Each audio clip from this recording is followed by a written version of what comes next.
Our next speaker is Inmaculada de Melo-Martin. She's a professor of medical ethics at Weill Cornell Medical College, which is here in New York. She holds a PhD in philosophy and a Master's of Science in molecular biology. Her research is on bioethics and the philosophy of science, and her more recent books include Rethinking Reprogenics. Inmaculada.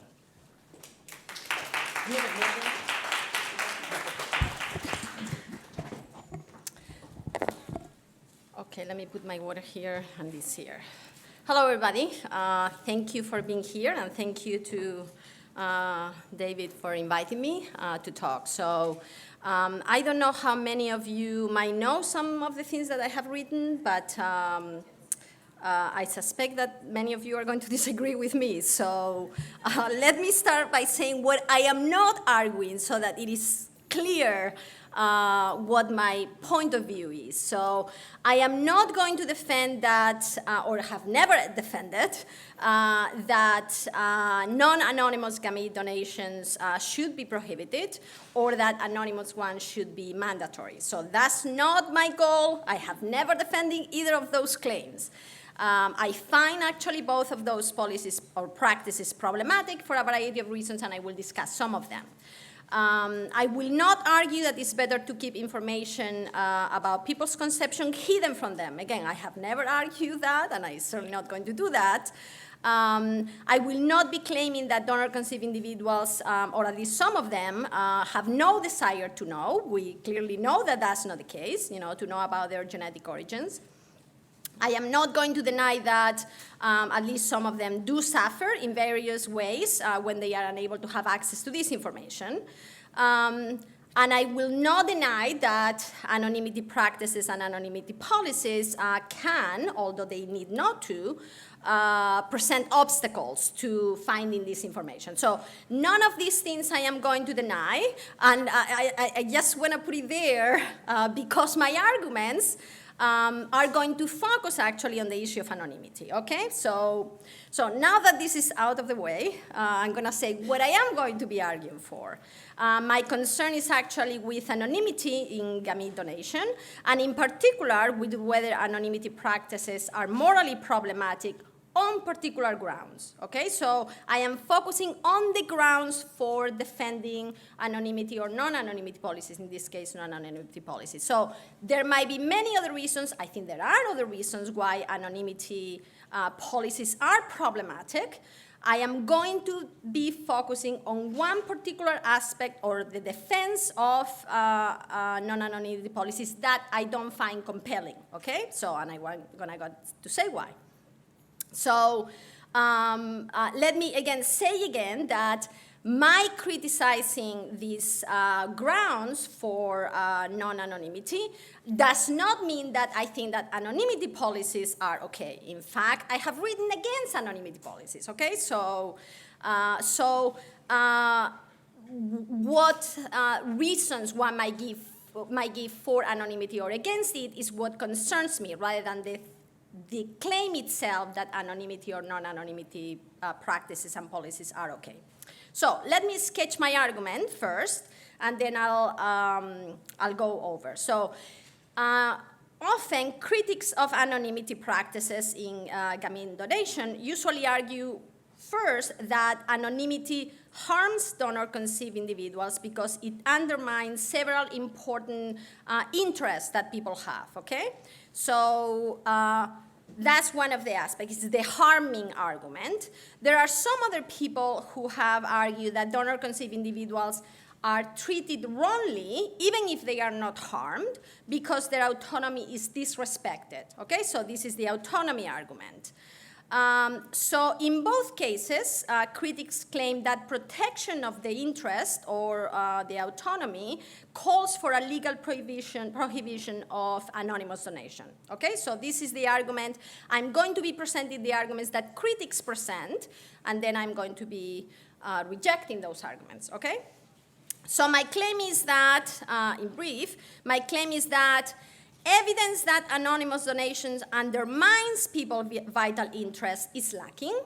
And two, that arguing that anonymous donation wrongs donor-conceived individuals because it deprives them of an important aspect of their autonomy, presupposes what it needs to prove, which is that genetic information is essential to the exercise of one's autonomy.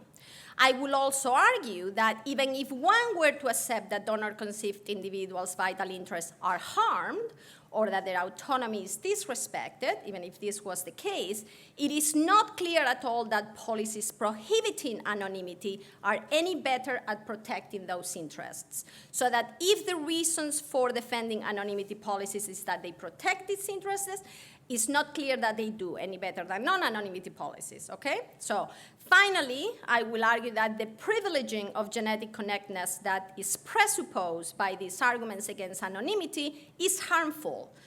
In fact, it is likely to be an important source of many of the harms that can affect donor-conceived people and, of course, many other people. Okay, so that's the sketch of my argument, and I'll go now through these different arguments. Again, to remind everybody, I'm going to first present the arguments that the critics have against anonymity policies, and then I'm going to argue against those arguments. So I'm going to start with the harm arguments. So those who reject anonymity policy in anonymity practices and policies in gamete donation argue that anonymity undermines at least three important interests of donor-conceived people: an interest in strong family relationships, an interest in health, and an interest in developing healthy identities. So three different interests that people have, everybody has, but that in the case of donor-conceived people, under anonymous practice, that these practices actually undermine this interest that we have. So I'll discuss each of these harms in turn. So I don't know of anyone who would deny that these interests are important, at least understood in particular ways, and that they should be protected. So I know of no one who thinks that these interests are just irrelevant. So the questions I want to address is whether anonymity policies actually harm these interests, whether undermine these interests, and whether policies that prohibit anonymity would better protect them, okay? So I'll start with the strong family relationships. One reason that has been offered for why anonymity practices undermine an interest in strong family relationships is that anonymity is usually associated with secrecy, and there is lots of secrecy that often accompanies donor conception. So although, in fact, professional attitudes, as we heard this morning, toward openness have changed in the last decade, evidence shows that rates of disclosure in families that conceived a child via gamete donation are relatively low, particularly in heterosexual couples. They are higher for single and for lesbian mothers because of the need to explain the absence of a father in the home, but still not very high. When parents don't disclose information about how their children are conceived, they are forced to keep secrets, which is likely to have negative consequences on family relationships. Secrecies can create family tensions, which children might pick up very easily, and create an environment where a fundamental lie has to be hidden. Again, this is the argument that is presented for against anonymity policies. Some critics also argue that non-disclosure creates anxiety, loneliness, stress-related symptoms, and self-doubt in parents because of the need to conceal the truth of their child's origin. It can impede appropriate parental-child communication, can undermine trust, and promote distance and suspicion in families. Even in those families where disclosure occurs, so where parents do tell their children about their conception, anonymous donation can also undermine people's interest in strong family relationships because at least some donor-conceived people are likely to want to know the identity of the donor, and anonymity practices create barriers to accessing this information. So this is a problem even if parents disclose the information. So this might lead to donor-conceived individuals to resent their parents and therefore to affect their relations in negative ways for utilizing this practice. Okay, so this is the argument, again, that is presented by those who reject anonymity policy. So in spite of these concerns about the negative impact of family relationships that can result from non-disclosure, the evidence about whether this is the case is actually mixed. Some studies have found differences in the level of parent-child conflict between families that have disclosed and those that have not, with families who disclose showing lower levels of conflict overall.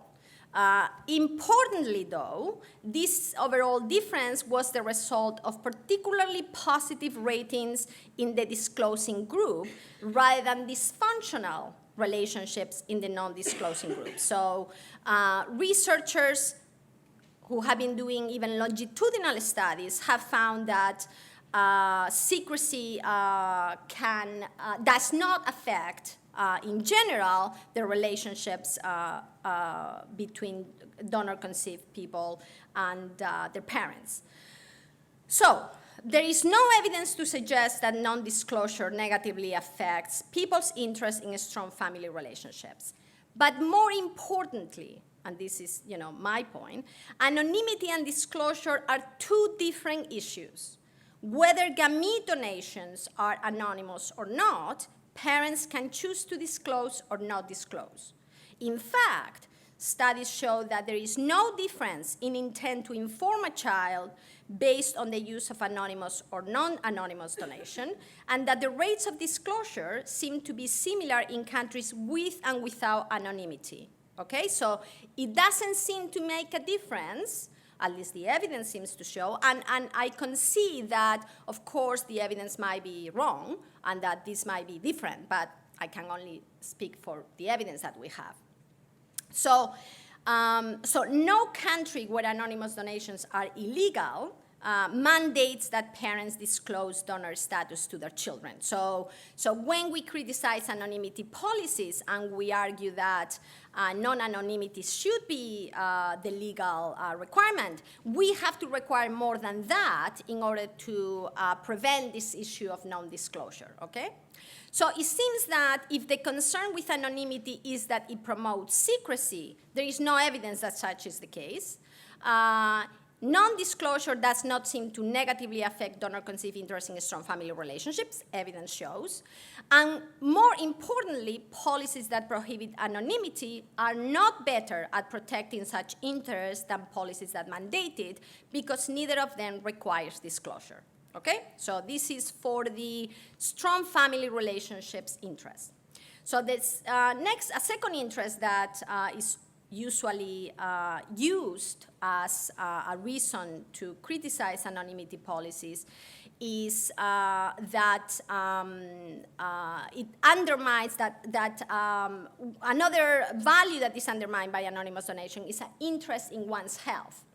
Again, uncontroversial. We all want to, have the resources necessary to be healthy. So, but as with strong family relationships, again, I don't know of anybody who would deny that this is an important interest, okay? So the argument in this case is that, again, I'm presenting the critics' argument. The argument is that not knowing one's genetic origins can hurt people. Donor-conceived individuals who are unaware of their genetic origins lack information about at least one of their genetic parents. So they don't have access to the benefits of a more complete medical history, family history, and therefore they are prevented from using information necessary to make informed decisions about their health. Access to one's genetic origins, critics argue, is important to protect one's health. One has interest in a variety of ways. Medical family history offers crucial information related to genetic factors. For instance, it can play an important role in identifying patients who may benefit from predictive genetic testing. And information about highly penetrant mutations, like, for example, Huntington disease or some breast cancers associated with particular mutations, can be critical to those who might be at risk for these diseases. Knowledge of medical family history can also be central to determining how to properly interpret genetic test results. So even if you just do it yourself, having family history can be very helpful. Studies have shown that the clinical utility of family history for identifying persons with a variety of genetic syndromes, such as hereditary breast and ovarian cancers. Some studies also suggest that information about medical family history can be useful for the assessment of risk for some common diseases such as diabetes, cardiovascular diseases, and mental health disorders, in which genetic factors play, a less clear role. Also, to the extent that donor-conceived children or individuals have erroneous ideas about their own medical history because they are unaware that they are not genetically related to both of their parents, they might be misdiagnosed and can fail to seek needed treatment at appropriate times because they have the wrong information. Critics of anonymous donations argue that insofar as genetic factors play a role in the development of disease and in the improvement of health, donor-conceived individuals' health interests would be best protected by policies that prohibit anonymity. Okay, so this is the argument presented by those who reject anonymity policies.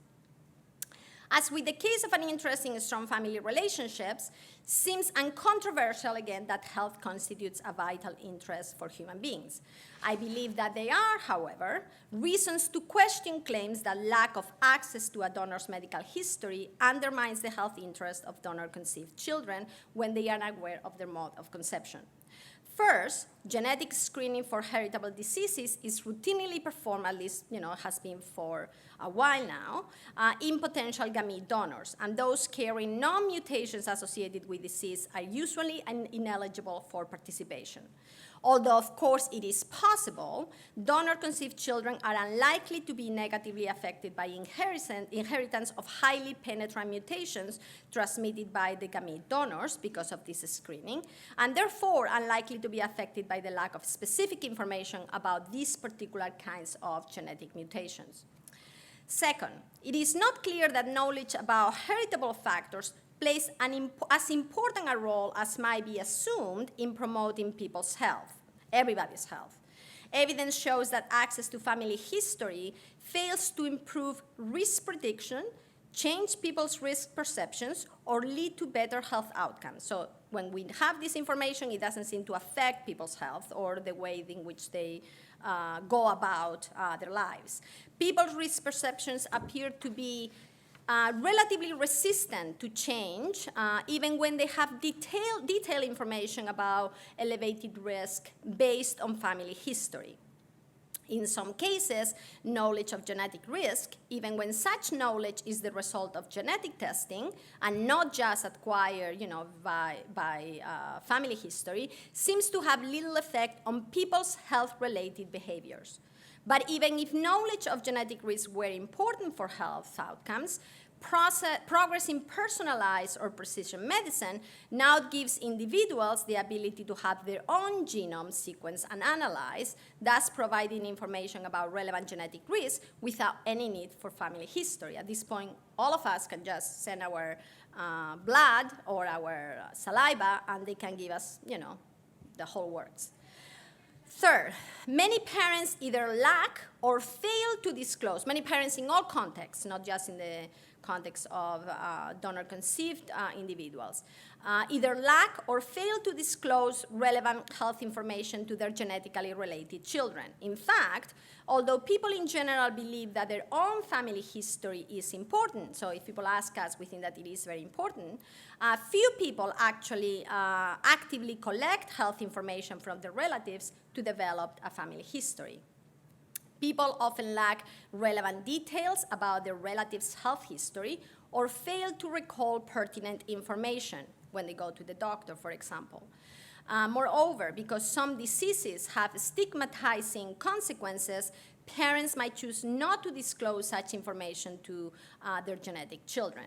And according to some evidence from physicians' practices, a systematic exploration of the family history may be far from the norm in adult primary care, even when primary care providers often report high rates of collecting general family medical history information. So they say that they are collecting it, but apparently the information when there has been audits shows that they are not doing a very good job. Of course, that the value of family history in improving people's health might be overstated is not to claim that it is not valuable at all. And of course, that many people in the general population might be misinformed about their family history or might have incomplete information about it does not mean that it is morally appropriate to prevent donor-conceived individuals' access to this information.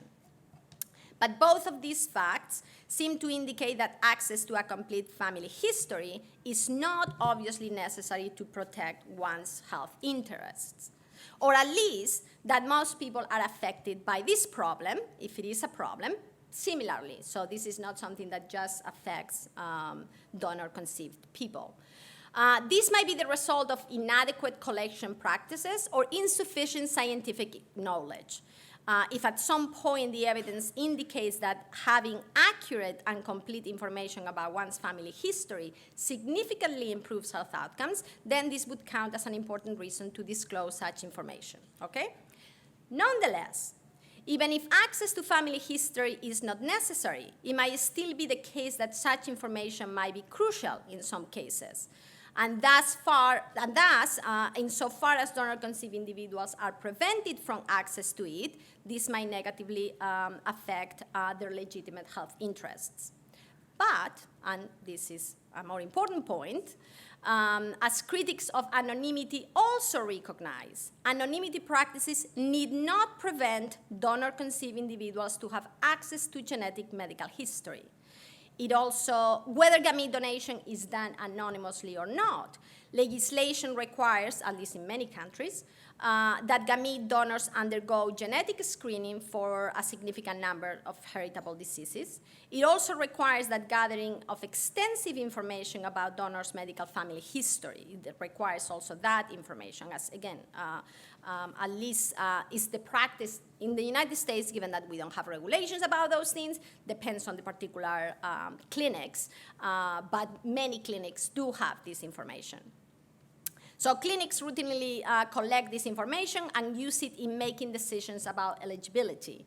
Anonymity practices in no way need to involve a lack of access to genetic information so that people can make appropriate health decisions. Access to this information might be more or less difficult depending on the countries and the legislation they have. Better methods might be needed to ensure updated donor medical information that might be relevant to donor-conceived people, and those methods need to be implemented. Establishing a donor registry required by law, for example, might go a long way towards achieving this goal of allowing people to have access to new information that results from more things that donors learn about their health. But such strategies can be implemented independently of whether or not anonymous donations exist. And in fact, countries where it is required, anonymity is required, do have these practices. Of course, insofar as parents have chosen not to disclose donor status to their children, they are unlikely to provide them with whatever information they have on the donor. But as mentioned earlier, this is an issue for policies that require or prohibit anonymity, as no country mandates disclosure. So even if access to genetic information is necessary to protect people's health interests, a variety of policy options are available that are consistent with gamete anonymity practices and can ensure that donor-conceived individuals have access to such information. We might have bad legislation in that sense, or none in this case, but it is possible to have that, and again, some countries do have it, without having identity release policies. Given that anonymous donations are still the most common practice, concerns about the health interest of donor-conceived people could be addressed by promoting policies that safeguard their ability to obtain genetic information about their donors in all of these possible ways. So more should be done about this. Okay, so that's the second interest, the health concern. The next one is issues of identity. So Those who oppose anonymous gamete donations have argued that donor-conceived people have a vital interest in developing a healthy identity, and that such interest is undermined by their lack of access to the identity of the donor. So this is not a question about access to health information, but actually access to the identity of the donors. Again, I'm going to present the argument that critics present and then point out some problems. Some of those who are critical of anonymous gamete donations argue that access to the identity of one's genetic progenitors is necessary to help make sense of one's physical characteristics, talents, or interests. For example, David Bellman has proposed that. Also that is the only way in which we can make sense of resemblance. Who do we look like? It gives context to questions about family resemblance. It can also help foster a sense of belonging and connection with the past. So lacking information about where such traits come from, lacking access to a context that makes family resemblance of certain traits understandable, is said to undermine donor-conceived children's projects for self-understanding. Providing identifying information is necessary for donor-conceived individuals to be able to fulfill their own sense of identity. Okay, so this is the argument that is presented.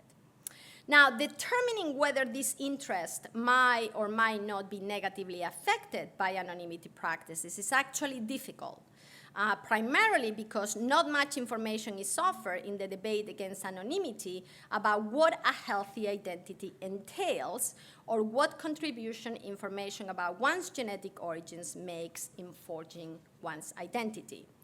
Because there are different theories of identity formation, many of which do not privilege genetic relatedness,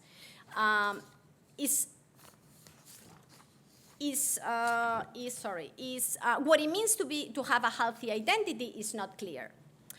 So it is difficult to assess not just whether gamete anonymity practices harm this interest, but also whether non-anonymity ones can protect it, okay? Because we are not exactly clear about what this means. So critics often use reports by donor-conceived or adopted individuals who lack information about their genetic progenitors and who express a sense of loss and incompleteness because of this. But it is hard to know how to make sense of this evidence for both methodological and substantive reasons. One could accept that some people who lack access to the identity of their genetic progenitors do in fact feel something is missing. I don't have any questions to doubt that.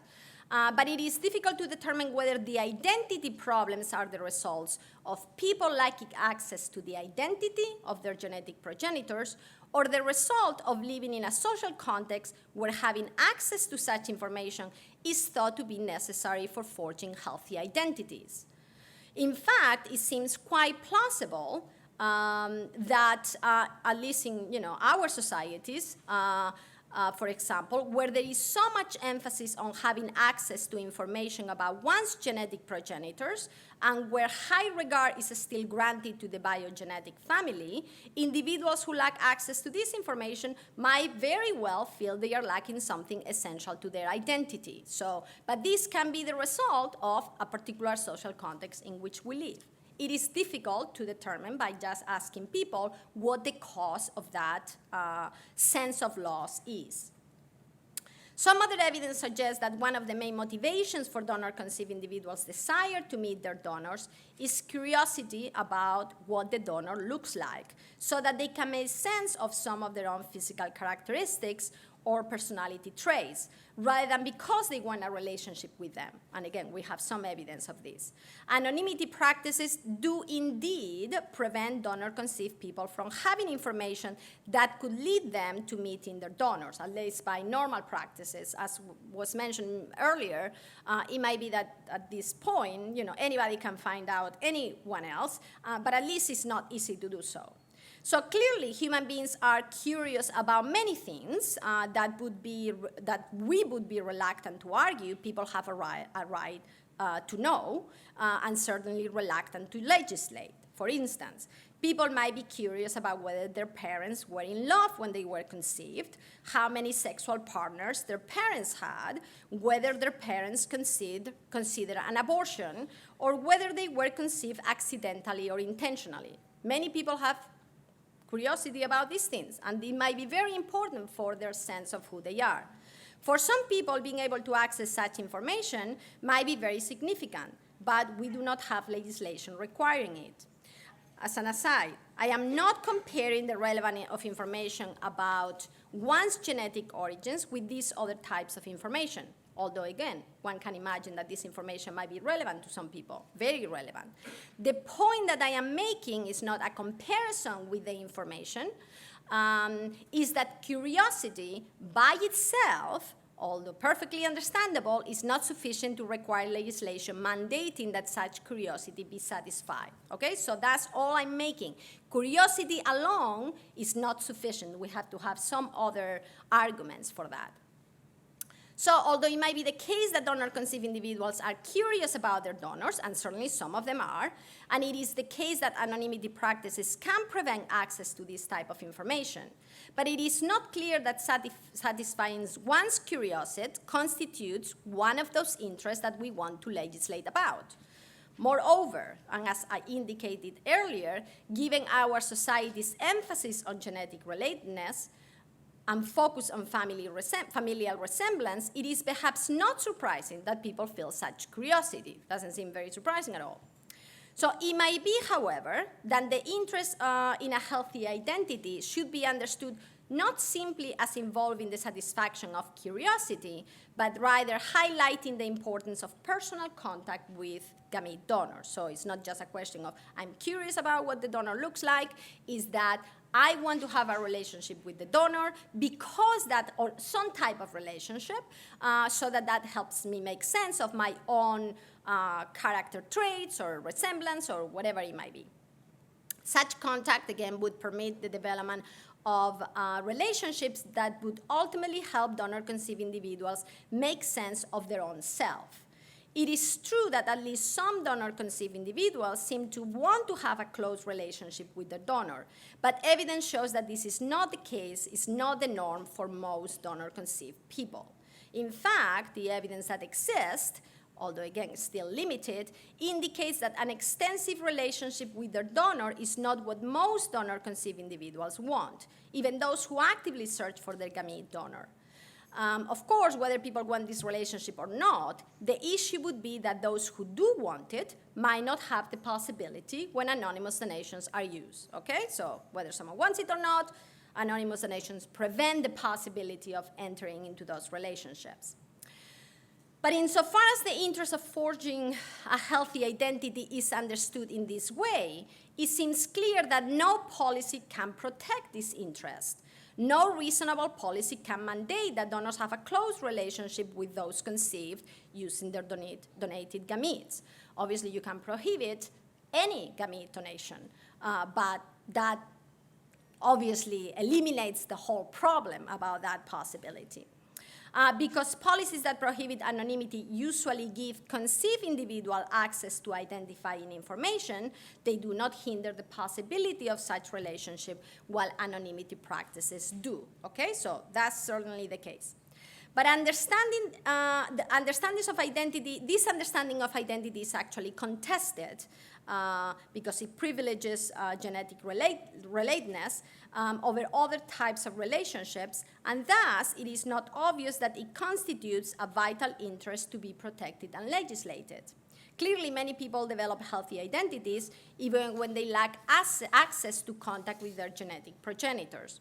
This is not to say that genetic relatedness plays no role at all in the construction of the self.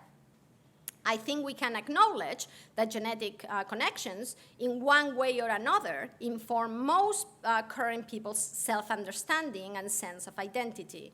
In societies like ours, where genetic relatedness has a high value, these relationships are likely to be thought particularly important in identity formation. But many people who lack access to this information still have perfectly healthy identities. Indeed, as work on relational theories of the self illustrates, personal identity cannot be disentangled for contingent facts about the social, historical, and physical circumstances of the self and from the interrelationships between the selves and various others. In this theoretical approach, many kinds of relational properties will be important aspects of self-understanding and identity formation. Self-knowledge and the development of personal identity are depending on interpersonal relationships with others. Genetic relationships can play a role in the construction of the self, but the role that it plays can be different for different people and at different times. So unless one presupposes, I think problematically, that knowledge about one's genetic origins is necessary to develop healthy identities, then it does not seem that the legitimate interest of donor-conceived people in identity formation is undermined by lacking such knowledge. Arguably, the interest depends chiefly on social conditions such as education and opportunities for meaningful work, love, and civic participation. And there are no reasons to believe that donor-conceived individuals who lack information about their genetic parents are deprived of these conditions. And if they are, of course, anonymity policies have nothing to do with that. The interest that critics of anonymity appear to want to protect is not an interest in developing a healthy identity, but an interest in developing a particular kind of identity, one that actually conforms to particular narratives, dominant narratives about the value of genetic connections. But it is not at all obvious that anyone has a right to a particular kind of identity. So let me then summarize. Anonymous donations do not prevent parents from disclosing the mode of conception to donor-conceived offspring, and allowing for anonymous donation is not inconsistent with giving those individuals access to health-related information, okay? Nothing about anonymous practices or policies need to be inconsistent with these two interests. Anonymous donations prevent donor-conceived individuals from gaining access to identifying information about their donors, but it is not clear that this constraint undermines a vital interest in forming a healthy identity. It might threaten an interest in developing a particular kind of identity, but the moral weightness of an interest in forging a particular identity is not evident. So, that was for the arguments about harms. Now I'm going to go about the argument about autonomy, that it is not harm, because, again, if for no other reason that there is not much evidence of that, but that it doesn't matter that there is no harms. It's a question of disrespecting people's autonomy. So some critics of anonymity have argued that the problem with anonymity is not, or not only at least, that they harm donor-conceived individuals, but that they disrespect people's autonomy. In this case, then, that there is no evidence of harm to important interests that people have is besides the point, okay? So there are several problems, however, with that argument. In which ways do anonymity policies disrespect people's autonomy? Some argue that these practices deprive people of the liberty to choose what meaning to give to the genetic components of one's identity. But anonymity policies prevent not such thing. As I have already argued, anonymity policies need not prevent donor-conceived individuals from having access to information about their genetic origins. Many of them do have such access to this information. So people have the liberty to choose what meaning to assign to the genetic components of their identity. Anonymity policies do prevent access to the identity of genetic progenitors. Many people find this information necessary to their sense of self, as we have seen. They take this information as relevant to the development of who they are. But as I have said, this understanding of identity is controversial. Another possibility is that people's autonomy is disrespected because they are denied access to information that belongs to them. But what exactly is the information that belongs to them? That they are donor-conceived? This is a question of disclosure, not a question of anonymity. Their genetic makeup? Anonymity policies do not prevent access to this information, as I have mentioned. To the identity of their progenitors? But why does this information belong to them? If the answer is because this is necessary for people's forging healthy identities, that is either not the case or it presupposes a contested notion of healthy identity. So, let me summarize. Arguments that anonymity policies harm interests that people have, valuable interests, don't seem to be very compelling. Argument that they disrespect people's autonomy don't seem very compelling. So now, one might say, even if the evidence does not show that anonymity harms people's important interests, it is the case that at least some people find this information relevant to their well-being, okay? Nobody denies that. I certainly don't. If so, it seems that we would need justification for not addressing these concerns. So, various justifications could be offered. One involves, for instance, considerations about whether decisions about whether to use anonymous or non-anonymous donations should be left to prospective parents. After all, we allow parents to make all kinds of decisions that will have a profound effect on their children's life, health, sense of self, etc. So parents make all of these informations that have really, really profound effects, and we don't think that we need to regulate how they do so. At a minimum, we need some strong arguments for why this particular decision needs to be legislated, but the others don't. Claiming that genetic information is more important than any of those other decisions seems implausible, given that many other decisions really have very serious effects on people's lives. Another justification for why we might be concerned with meeting these desires is that the excessive privileging of genetic relationships that underlies arguments about people's right to know their genetic origins is not harmless. Biogenetic relationships have significant weight, at least in some societies like ours. It is the standard, whether explicitly or implicitly, by which families are measured, the norm to which what are often called non-traditional families are compared. Social practices and institutions privilege biogenetic connectedness in various ways, from adoption practices to conversational norms. Even when many families today do not conform, as was mentioned in this morning, to the idealized norm of the heterosexual couple raising their biogenetic children, the norm is still alive and well. Although many of those who reject anonymity policies explicitly deny that their arguments involve a privileging of genetic relationships, it is hard to see how this could be the case.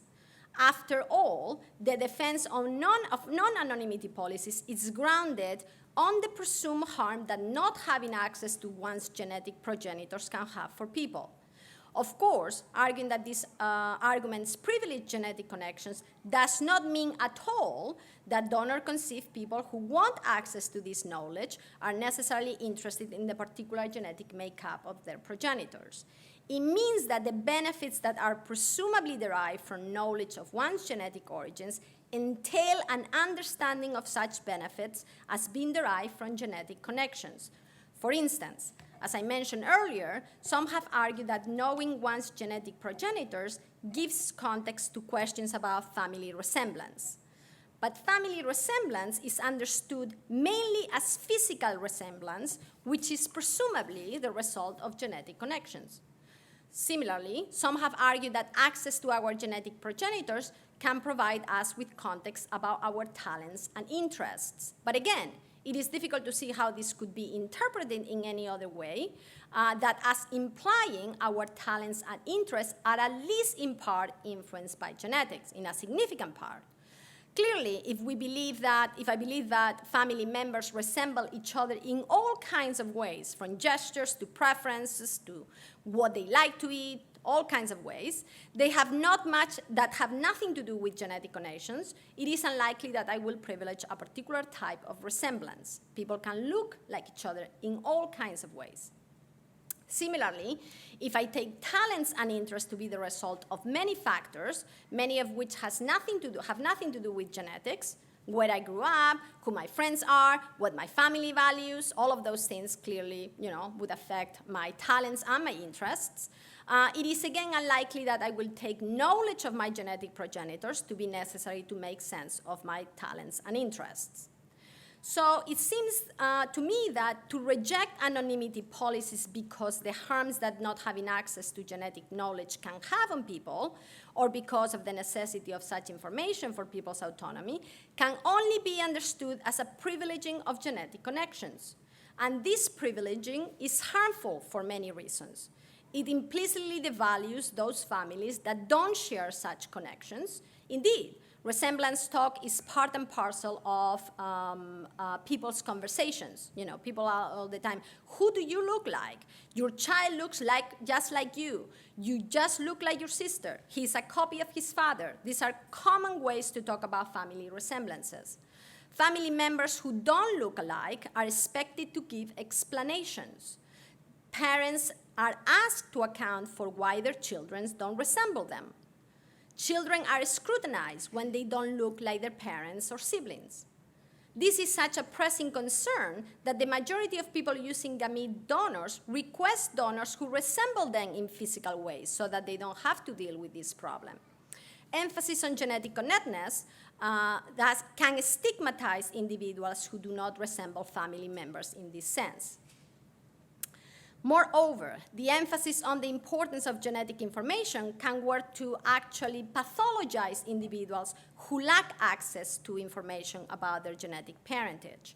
Because they seem to lack something presumed essential to advance weighty benefits, they could be stigmatized and considered in need of some psychological attention. And it is not uncommon to presuppose that people who are adopted or who are donor conceived might be in need of psychological help. And if they have no interest in finding this information, as there are many people who don't, they might be thought of as suffering from some pathological deviation insofar as they fail to conform to the going views about what is important for their well-being.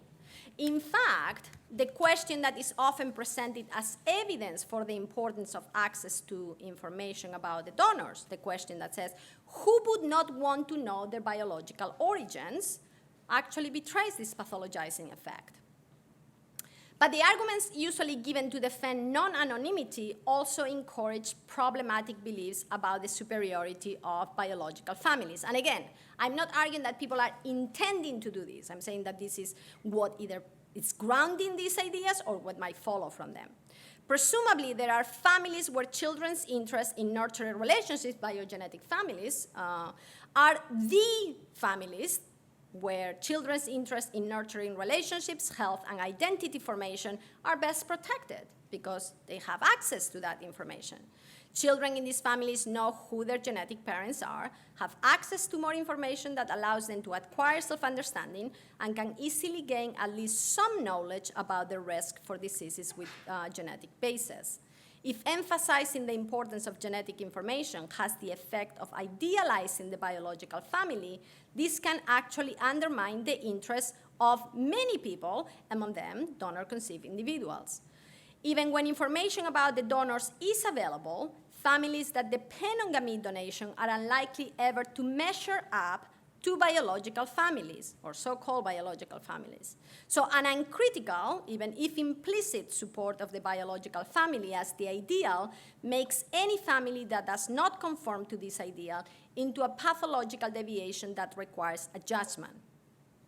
In fact, notice that challenging the ideologies, it seems to me that challenging the ideologies of the biogenetic family and those that naturalize the value of genetic ties rather than overvaluing them might arguably be at least as good a strategy as prohibiting anonymous gamete donations to address concerns about donor-conceived people's sense of loss. So challenging such privileging is doubly advantageous. It will contribute to a world where peoples and families who don't conform to the biogenic norm are not stigmatized and will minimize or eliminate the harms that lack of access to genetic information can have for some people. Thank you.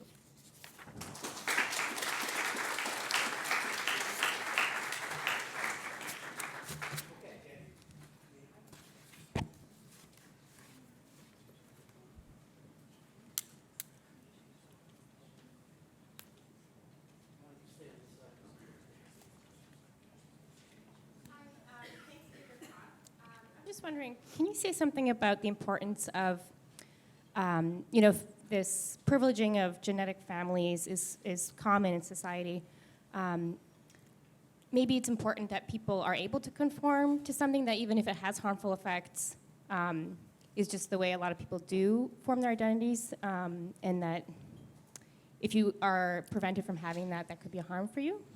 Yes, no, I agree. I think I have said that, actually. So, yes, I do not deny that people can be harmed by this. So we can have different ways that we think we can address these harms.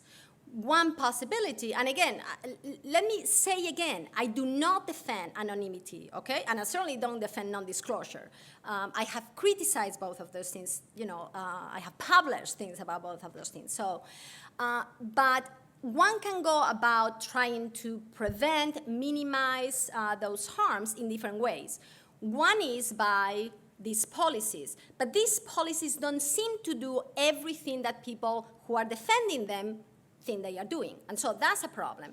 And the other way that one can go about is by trying to change the social context in which we value these relationships. So now, I recognize that, of course, changing policies might be a little bit easier, though, one never knows, that changing social context.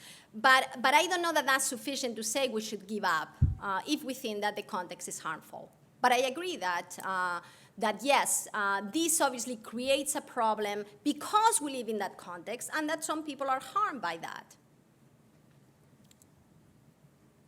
Your talk presupposes the idea that the practice of donor anonymity is preservable when the technological realities of the day show that it's already dead.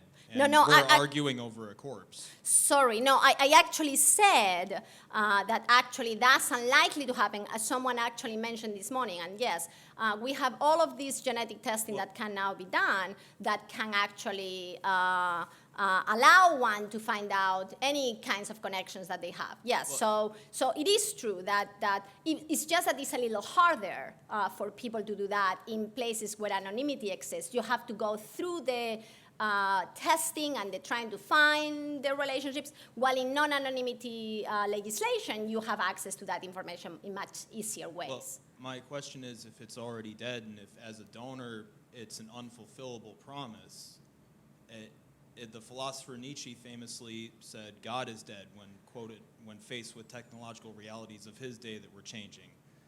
What do you feel he would think if he was faced with the topic of donor anonymity? Well, I have no idea what Nietzsche would think about it. No clue. But I understand. No, but what I want to say is, yes, I think that it might be a moot point when we are able to actually reliably use these tests in ways that allow anybody access to this. So yes, as again someone mentioned this morning who works in a clinic, actually the donors are now told, we cannot promise that you are going to be anonymous. So that seems to me a reasonable thing to say.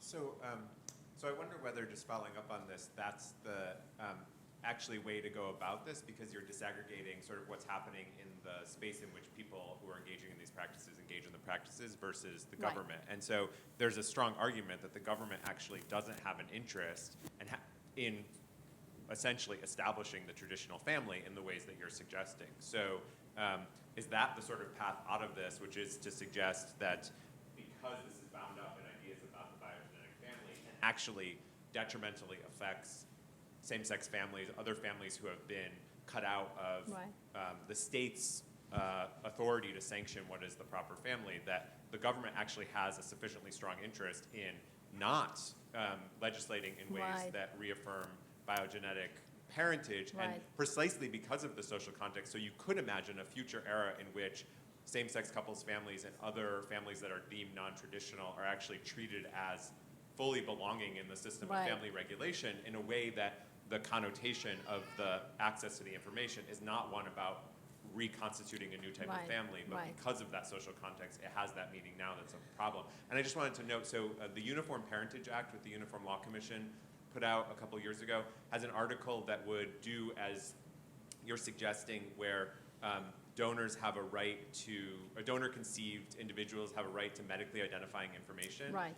But that is separated from the question of non-anonymity. And both Washington State and California have adopted that legislation, Right. so it's starting to be a trend in the U.S. as well. Right. So yes, that perhaps could be a way, that one can say, countries don't have interest, governments don't have interest in legislating this issue because anybody can find out. So that could be, I suspect that at least, that this puts the burden on the people who are donor conceived, and that, again, that's obviously a concern. But Spain, for example, is one of the countries that not just allows anonymity, it mandates anonymity. So there are a few countries that, again, most countries actually, anonymity is the normal practice. In many countries it's legislated, and in Spain it's actually mandated, anonymity. But the law also requires that access to medical information be available to the parents and to the children who are donor conceived. So there is nothing that prohibits that, again, that one can have anonymity. Again, let me say again, I am not defending anonymity policies. I think that anonymity policies are problematic, but not because they don't allow access to this information. Hi, good afternoon. Thank you, Dr. Melo-Martin. I'm very happy to be here for this conference. And I thank you for really digging in to present both sides of the argument. I appreciate that. As a donor-conceived person myself, I can say with all due respect, you really made our case for us. Clearly, with the limited evidence that you repeated time and time again, our own advocacy efforts, I'm a doctoral public health student myself, and we're getting to that point where we will be able to speak collectively to take your points point by point, and this is more of a cross-sectional snapshot of the world, but we don't even know how many donor-conceived people are in this country. We don't know what we don't know about the output and the effect that it's had on donor-conceived people. So what I'd like to say is, you said that the burden is on DC and a lot of places around the world. Well, here in the US, that's clearly the case. Right. We have our organization and our advocacy efforts are not very well solidified yet. We need help from outside of the DCP world. We need help from all the ethicists, from the adoption community, from others who can help us to at least get the evidence. Because, as you said, limited evidence and not being curious and all of the medical history, you went point by point by point on all of the issues why we need to have protection for our human rights, our fundamental human rights, as guaranteed by the UN Charter for Human Rights. And I would like to ask that all of the people in this audience take our rights seriously and understand that we do not have the right evidence yet. We are limited in our understanding. We are limited in our knowledge. We need to organize as an entity to the federal space in this country to understand where we need to go and what we need to do. And we need you on board because of all of the caveats that you presented. Thank you very much. Thank you.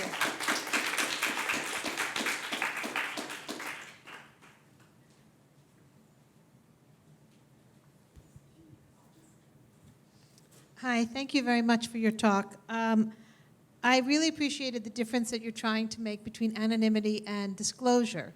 And I just was wondering if you could elaborate a little bit on the studies you said involved non-disclosing families, because that is a big problem, how to understand them, because you can't bring them forward into a research project.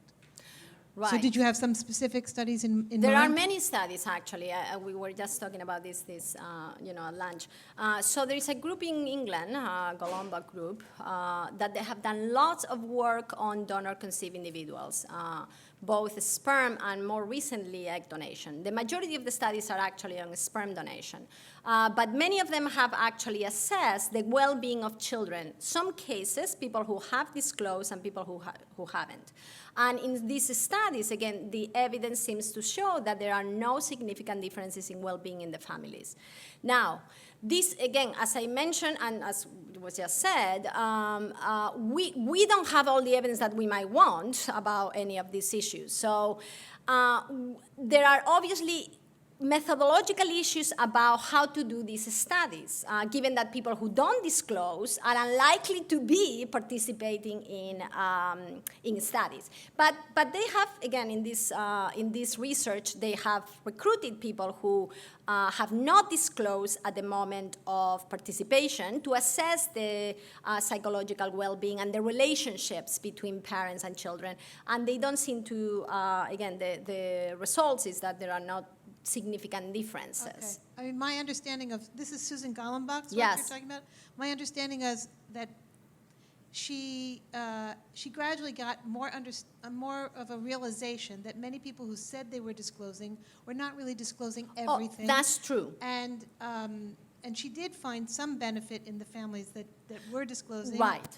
And that here at Cornell, there was some evidence that there was benefit also among families who were disclosing versus families who were not. So I did, as I did mention that, again, in some studies, they do show that families that disclose, the psychological well-being and relationships between parents are better than those that don't disclose, but that is not because the ones that don't disclose have bad relationship or psychological problems. It's because the ones who disclose are actually above average. So that's an important thing. It is true, however, that as I think I also mentioned, the majority of people do not disclose. So people might say, I intend to disclose, and they have been doing follow-up. So people who said, I intend to disclose when the children were born, then 3 years later, they were asked, and they hadn't disclosed yet. So many people who say they intend to disclose might never disclose, yes. I think it is a problem, okay? No, I am not for non-disclosure at all. Hi, my name's Daniel. Thanks for the talk. I have a question. It's not about whether non-anonymity should be mandated, but from the point of view of a potential or prospective commissioning parent who needs to make the choice. Right. And I'm wondering from that point of view, how far whether the curiosity argument can in fact go further than you suggest. So I'm sympathetic with what you said, but the desire to know seems like it has some interesting features, which is that it seems like it's foreseeable in advance that if you disclose, your child's going to develop an interest. Not 100%, but my understanding of the statistics is that I've heard 70% have some interest, 80% have some interest. And so as a perspective... Of the people who are studied. Right. So, I mean, again, we've got the evidence that we've got, right? So as a prospective commissioning parent, if I know, and this isn't about this particular interest, if I know in advance that there's a good likelihood my child's going to have an interest, a strong interest in something, it seems like I have something like a parental obligation to put them in a position to succeed with respect to that interest. Right. That could be true whether it's they want to play the piano, right? I mean, in some sense, it doesn't matter what it is, provided it's not a deeply problematic or a moral interest, right? Those are different. It doesn't seem like this interest fits into that camp. Right. And so it seems like as a prospective parent, I now have a pretty weighty reason to make the choice of using a non-anonymous donor. Right. I'm wondering what you say about that. Yes. So there are two. Yes. In general, I think that indeed, if you think that your child is going to be harmed, or is going to have any difficulties at all because lack of access to this information, that is a reason, a weighty reason for you not to use an anonymous donor. The counter-argument is that we have lots of evidence that, again, insofar as we have evidence, that people who don't disclose, normally the reasons they give for non-disclosing is that they fear that that is going to be harmful to their children or to the relationships with their children. So then parents are going to have to balance what aspects of that possible harm actually is going to be more weighty to them. Thank you for your talk. I was just curious if you were going to be posting any of the references or, any references after this, if any of the speakers will be posting those references so that we can access them and further investigate.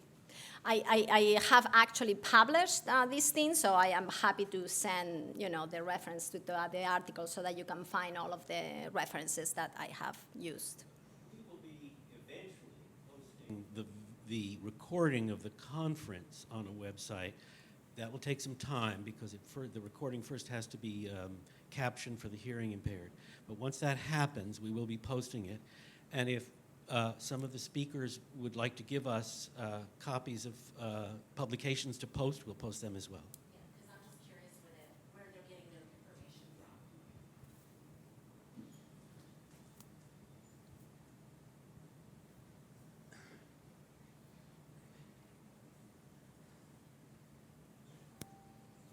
I just wanted to follow up on the comment in terms of what the parents also have to be aware of is the risk of late disclosure. Accidental, right. I mean, I think that Right. is the bigger issue that they're not thinking about, that, as at least in, my field, we try and Right. say, if you don't tell and the children find out later, Right. that may have more harm Right. than in telling them early. Right. Indeed, that might counter these other concerns that parents might have. It might be that the risk of accidental disclosure is so high that, that might make all the difference for disclosing, yes.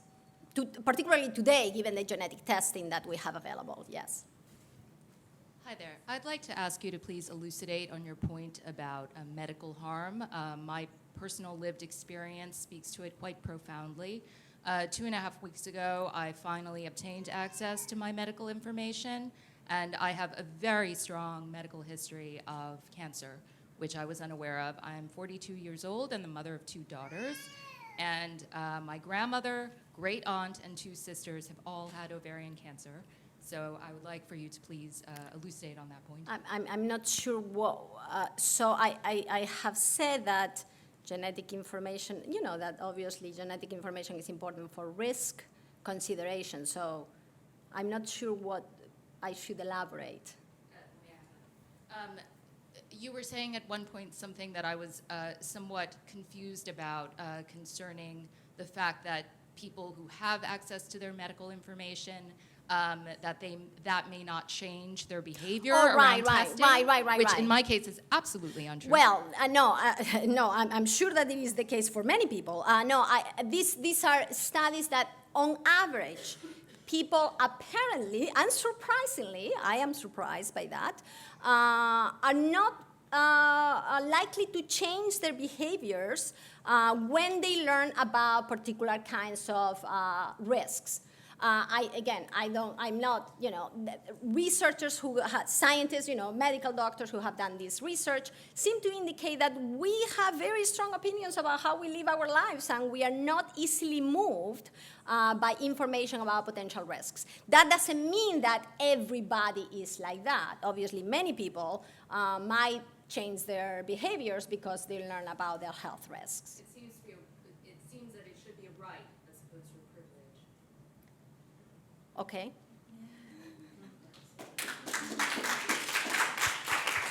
As I said, everybody has this ability, so I'm not sure. Yes, today we do have this ability. No, actually, Okay, issue to do with class, for example, accessibility in terms of being True. That's absolutely true. But then that might call for these tests if we think that they are so relevant, which again, the evidence doesn't show that they are, but if we think that they are so relevant, then this call for these tests to be free. So that's what it might call for. Right. Yes, I am totally, yes. Hi, my name is Ashley. Again, like many other people in this room, I, number 1, am donor conceived, and number 2, I would like to thank you for taking time to speak here today. I wanted to touch on your point about changing societal expectations and norms which I think is really interesting, not only as a donor-conceived person, but also as a lesbian. It does, in my mind, kind of call into question, if like changing ideas around privileging genetic ties kind of, for me, problematizes donor conception altogether, because that in itself is also a privileging of a form of a genetic tie. You mentioned that there may be certain societies in which this biogenetic tie is not as important, and I was just wondering, because you didn't really go into any examples of that, just if you could. No, I actually said that there are some evidence. I mean, Elizabeth just before talked about different kinds of families, anthropological evidence, for other types of families where perhaps genetic relationships are not important. But my point was more about what we can wish for rather than whether, in fact, clearly in our society, most Western societies, perhaps all of them, have this interest in genetic connections. So I recognize that this is not an easy thing to change. I mean, and it's not particularly easy if people think that there is nothing wrong with it. I happen to believe that it is problematic for, again, some of the reasons that I gave and for many others. So I am happy to try to challenge these views and these values in ways that I think are more inclusive. And I agree with you that indeed I think that reprogenetic technologies do certainly overvalue genetic connections, because in most cases when these technologies are used is to preserve that connection. So I am totally in agreement, yes.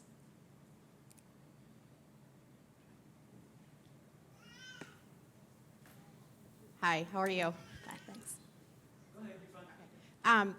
A couple things kind of struck me as you were talking. In point number 2, you had made reference to the fact that, just like Wendy had said, that donor-conceived children worried more about or had more curiosity about their parents' sexual preferences, behaviors, et cetera, sorry, no. than identifying. I didn't say that. That's what I heard. That we have more curiosity about our parents doing whatever Right.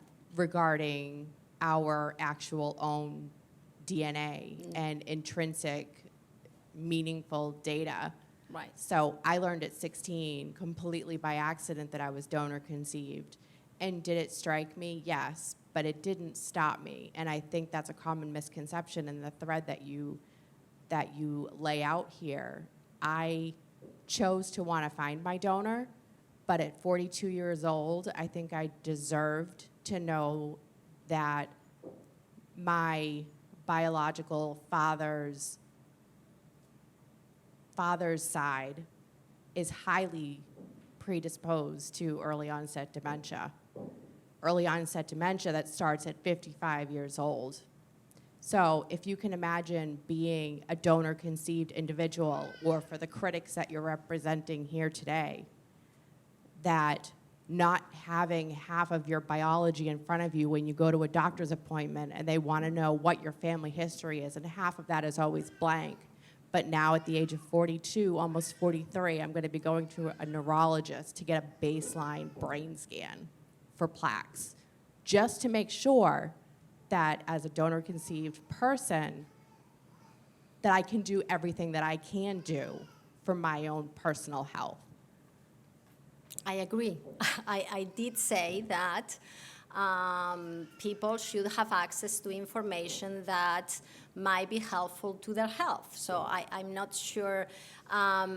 What I said is that anonymity policies need not prohibit that. So that in places where anonymity is the norm, people can still have access to that information.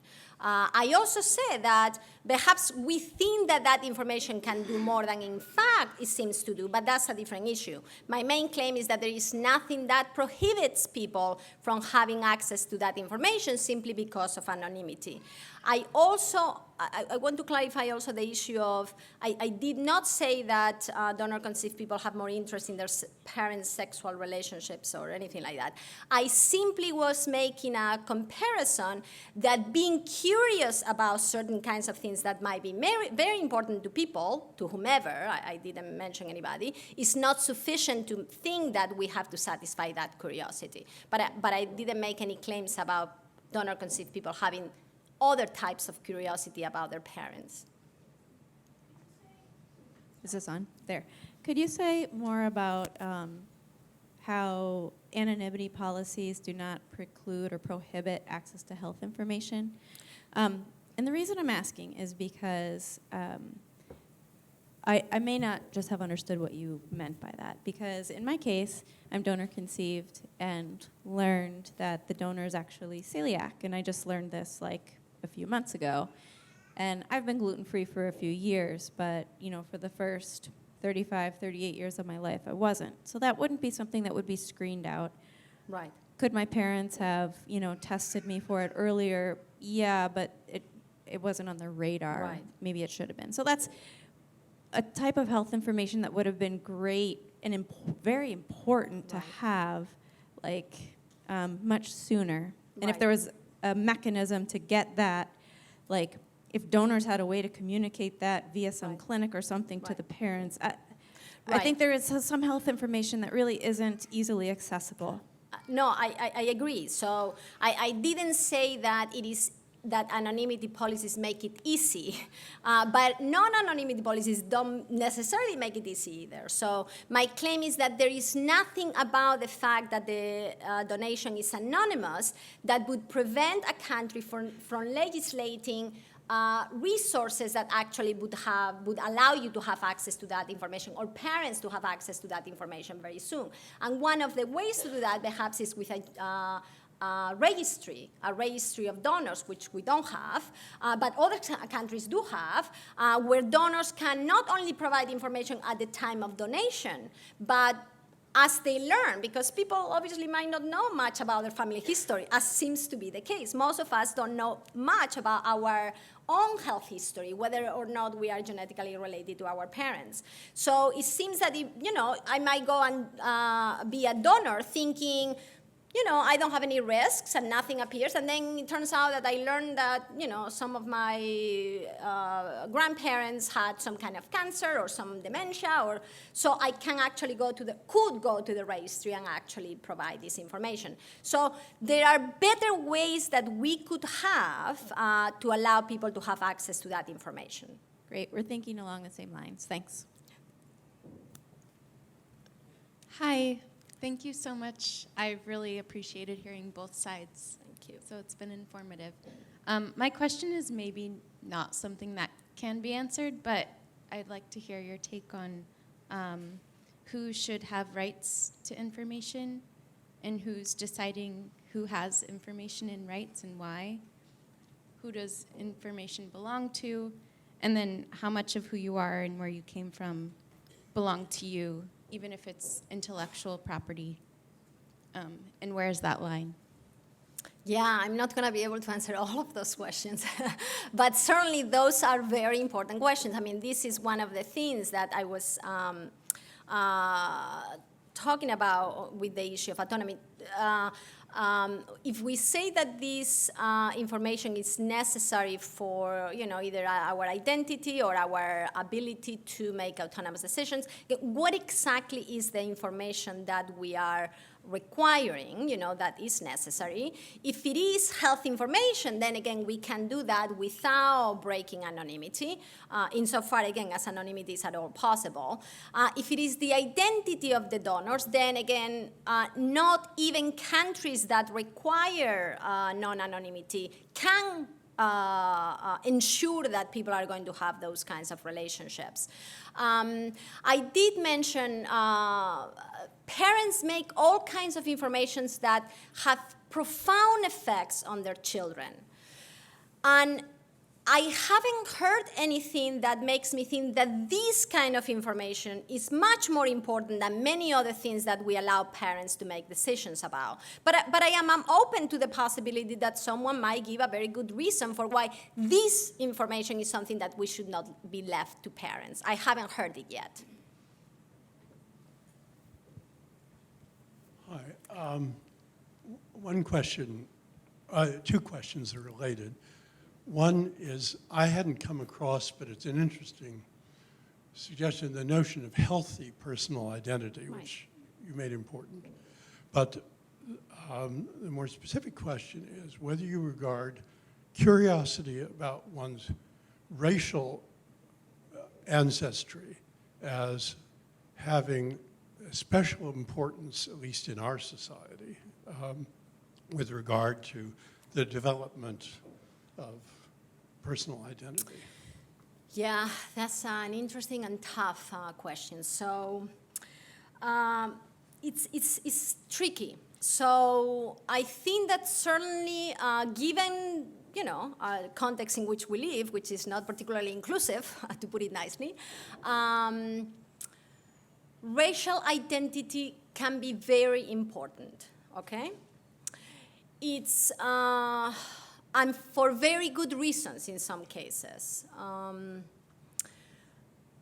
Racial identity is not the same as genetic connection, so I think that there might be ways to separate the power and the harms that those kinds of information might have. But here I find myself with this issue about, I recognize that we live in a context with racial identity is very relevant, and at the same time where I think it would be great if we had a society where actually it would be less relevant. So it's this, how do we manage to make the best that we can in a context that is unjust? How can we do it in a way that we don't further injustices and promote ideas that are morally problematic, but also attend to the needs of people who are oppressed and have been unjustly treated? Yes.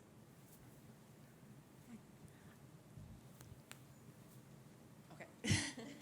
I have a question about when you say that anonymity doesn't make the process more difficult of getting medical information. No, I said it does. It does? It does. Okay. Yes. It need not. It need not, but it does. Right. Yes. Right, okay. Yes. That was the point I wanted to clarify. Yes. Okay. No, I totally agree. Again, my point is that we can have much better practices and resources to allow people to have access to this information that we do have. Right. Yes. Particularly in the United States, where, again, we don't have much regulation regarding these issues. But regarding donors who here choose to be anonymous versus choosing to be open. Right. Right? I'm a donor-conceived adult, but I do a lot of speaking with recipient parents who have young children. So they're working with the system now, within this framework of the system now.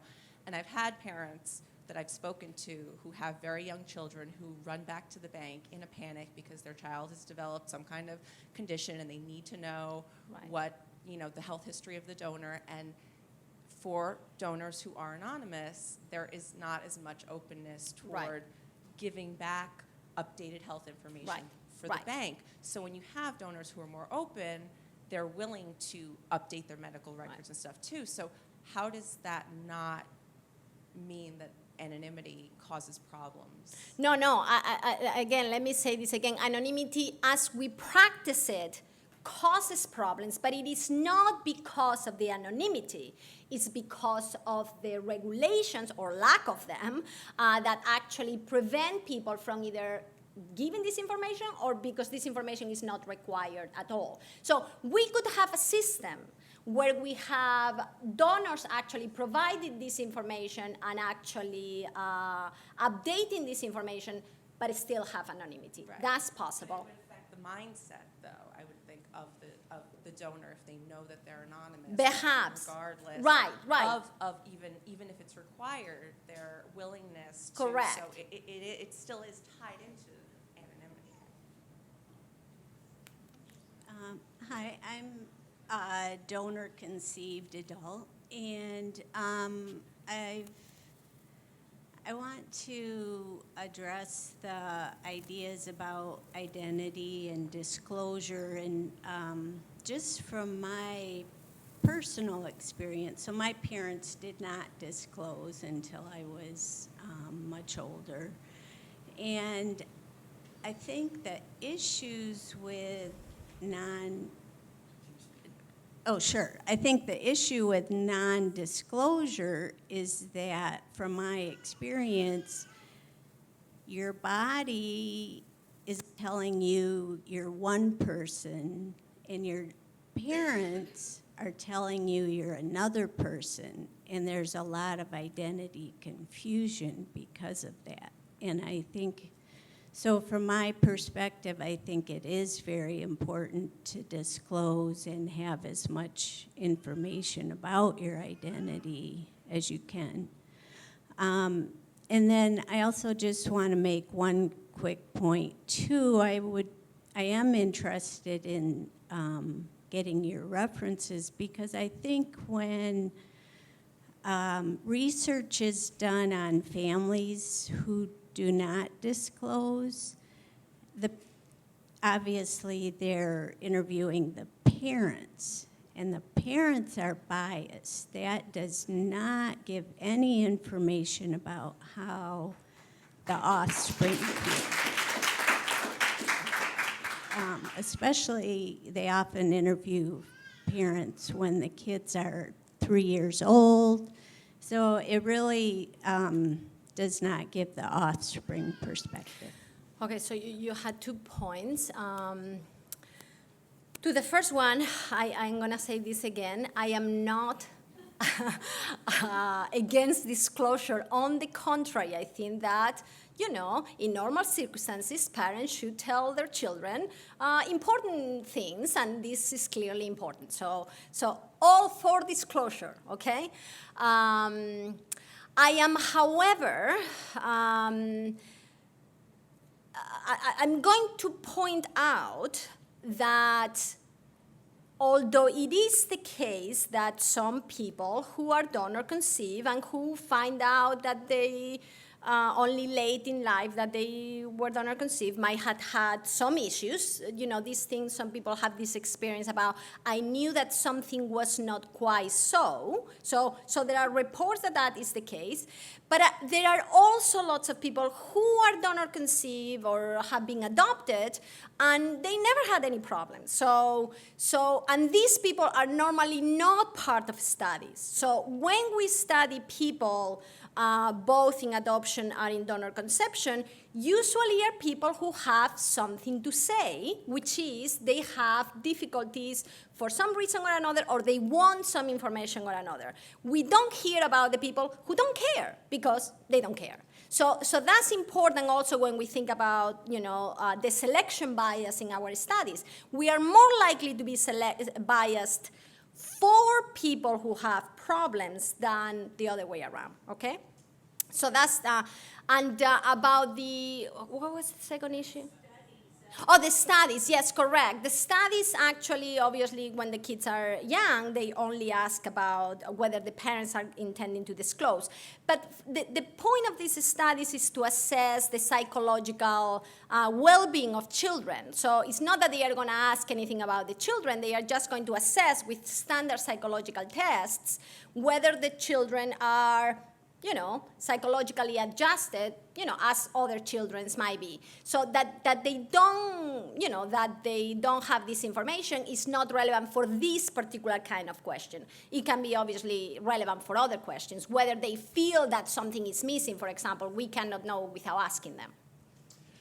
We are out of time. Let's thank Thank you. Professor de Melo-Martin.